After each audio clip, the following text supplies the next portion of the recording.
जानते हैं कि 6 और 7 जुलाई को नेपाल और उत्तराखंड में भीषण अतिवृष्टि के कारण प्रदेश के 12 जिले बाढ़ से प्रभावित हुए हैं। 15 से लेकर 17 लाख की आबादी इन 12 जनपदों में प्रभावित हुई है और जिसमें पीलीभीत, लखीमपुर खीरी, श्रावस्ती, बलरामपुर, बाराबंकी, शाहजहांपुर से लेकर के पूर्वी उत्तर प्रदेश के अन्य जनपद भी इस बाढ़ से असमय प्रभावित हुए हैं। हम सब ने बाढ़ बचाव के उपाय समय से प्रारंभ किए थे और अक्सर बाढ़ इन क्षेत्रों में अगस्त के अंतिम सप्ताह में या सितंबर में आती थी। गत वर्ष अक्टूबर माह में भी बाढ़ देखी गई थी, लेकिन इस बार बाढ़ जुलाई प्रथम सप्ताह में ही आई। अचानक में आई बाढ़ के कारण फसलों को व्यापक नुकसान हुआ, अन्य प्रकार से आम जनजीवन भी प्रभावित हुआ। लेकिन सभी विभाग पहले से ही इसके लिए अलर्ट भी थे।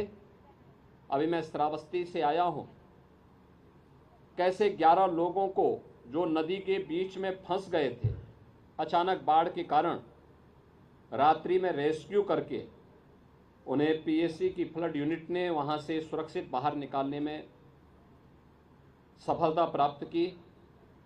ऐसे ही अन्य जगहों पर भी।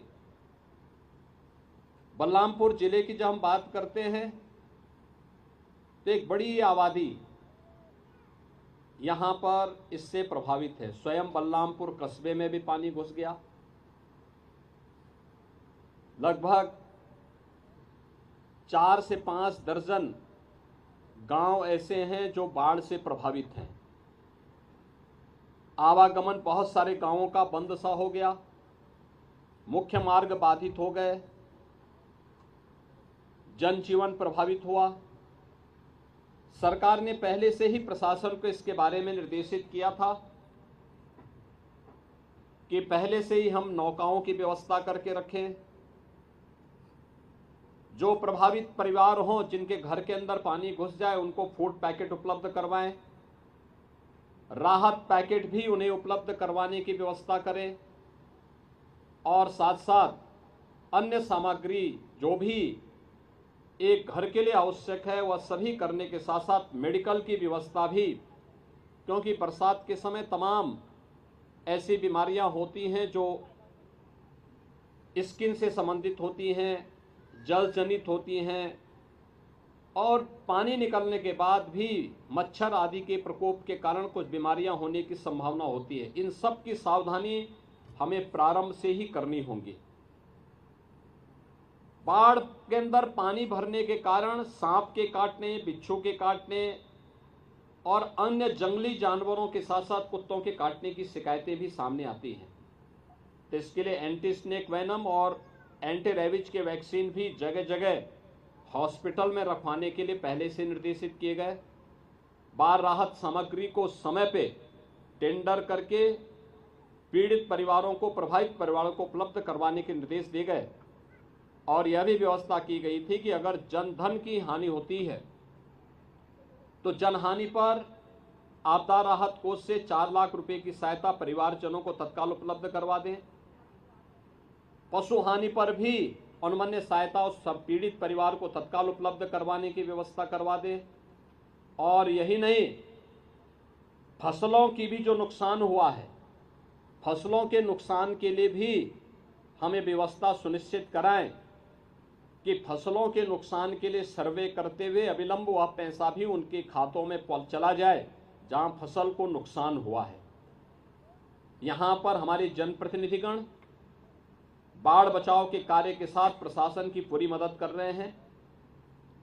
परसों ही जल शक्ति मंत्री और प्रमुख सचिव सिंचाई ने इन पूरे क्षेत्रों का दौरा किया था और बाढ़ और राहत कार्यों को तेजी करने के लिए उन्होंने यहाँ पर व्यवस्था भी बनवाई थी। मैं स्वयं भी कल पीलीभीत और लखीमपुर खीरी के दौरे पे था। आज श्रावस्ती और बलरामपुर के दौरे पर जगह जगह इन कार्यक्रमों को मैं देख रहा हूँ। आज के इस अवसर पर सभी बाढ़ पीड़ितों के साथ यहाँ पर लगभग 50,000 की आबादी बाढ़ से प्रभावित है, जिसमें 32,700 हेक्टेयर से अधिक भूमि भी कृषि भूमि इससे प्रभावित हुई है। यहाँ पे एनडीआरएफ, एसडीआरएफ और पीएससी की फ्लड यूनिट के साथ साथ प्रशासन के स्तर पर भी नौकाओं की व्यवस्था की गई है। लंच पैकेट, खाद्यान्न पैकेट, ये सब उपलब्ध कराई जा रही है। जनहानि पर अभी 2 परिवारों को हम लोगों ने यहाँ पर चेक वितरित किए।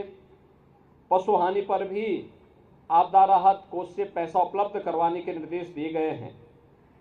जिन लोगों के मकान क्षतिग्रस्त हुए हैं, मुख्यमंत्री आवास योजना में उन परिवारों को आवास उपलब्ध करवाने के भी निर्देश दिए गए हैं। पशुओं के लिए चारा उपलब्ध करवाने की भी व्यवस्था की गई है।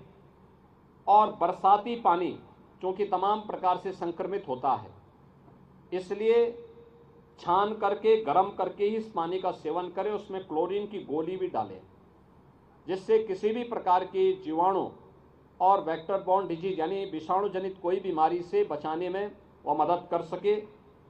मेडिकल टीम को भी निर्देशित किया गया है।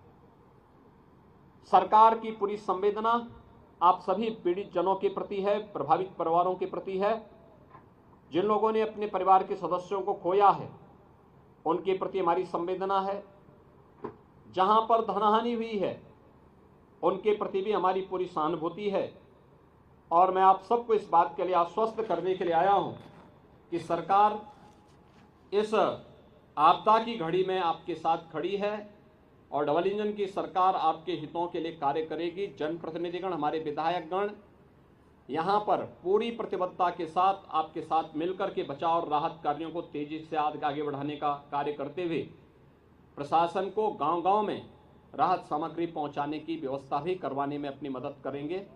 आज के इस अवसर पर एक बार फिर से मां पाटेश्वरी से मैं ही प्रार्थना करता हूं कि इस आपदा से जल्दी राहत मिले और लोग सामान्य जीवन अपना व्यतीत कर सकें। आप सबके प्रति मेरी शुभकामनाएं हैं।